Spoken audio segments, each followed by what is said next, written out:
नमः शिवाय। भगवान शिव के 12 ज्योतिर्लिंगों में से एक उज्जैन के महाकालेश्वर मंदिर में भक्तों को दक्षिणमुखी ज्योतिर्लिंग के दर्शन होते हैं।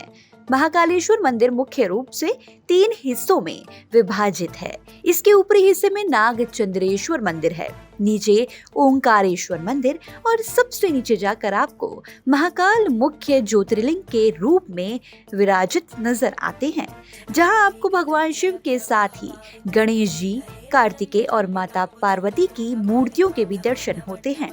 इसके साथ ही यहाँ एक कुंड भी है, जिसमें स्नान करने से सभी पाप धुल जाते हैं। मान्यताओं के अनुसार उज्जैन में महाकाल के प्रकट होने से जुड़ी एक कथा है। दरअसल दूषण नामक असुर से प्रांत के लोगों की रक्षा के लिए महाकाल यहाँ प्रकट हुए थे। फिर जब दूषण का वध करने के बाद भक्तों ने शिवजी से उज्जैन में ही वास करने की प्रार्थना की, तो भगवान शिव महाकाल ज्योतिर्लिंग के रूप में प्रकट हुए। ऐसे उज्जैन का शास्त्रों में भी वर्णन भगवान श्री कृष्ण को लेकर भी मिलता है, क्योंकि उनकी शिक्षा यहीं हुई थी। उज्जैन को प्राचीन काल से ही एक धार्मिक नगरी की उपाधि प्राप्त है।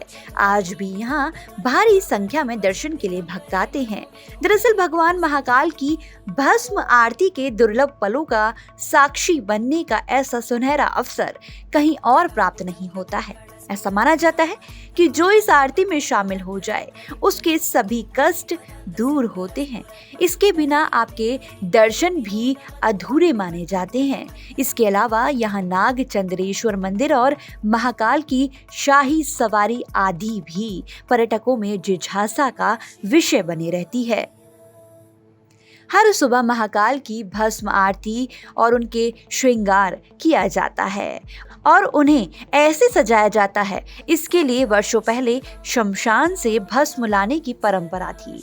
हालांकि पिछले कुछ वर्षों से अब कपिला गाय के गोबर से बने कंडे, शमी, पीपल, पलाश, बड़, अमलतास और बेर की लकड़ियों को जलाकर तैयार किए गए भस्म को कपड़े से छानने के बाद इस्तेमाल करना शुरू हो चुका है।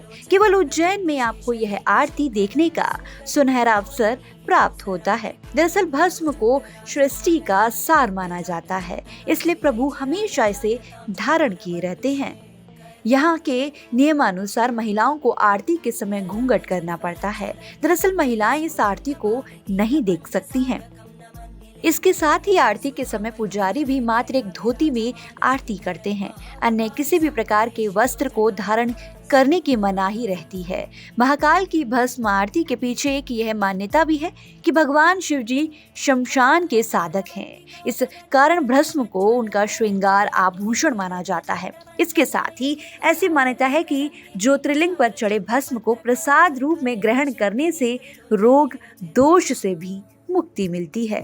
ऐसी ही मंदिर की काल्पनिक कथाओं से जुड़े रहने के लिए हमारे चैनल को लाइक, शेयर और सब्सक्राइब कर बेल आइकन दबाना ना भूलें और देखते रहें हिंद बस भक्ति।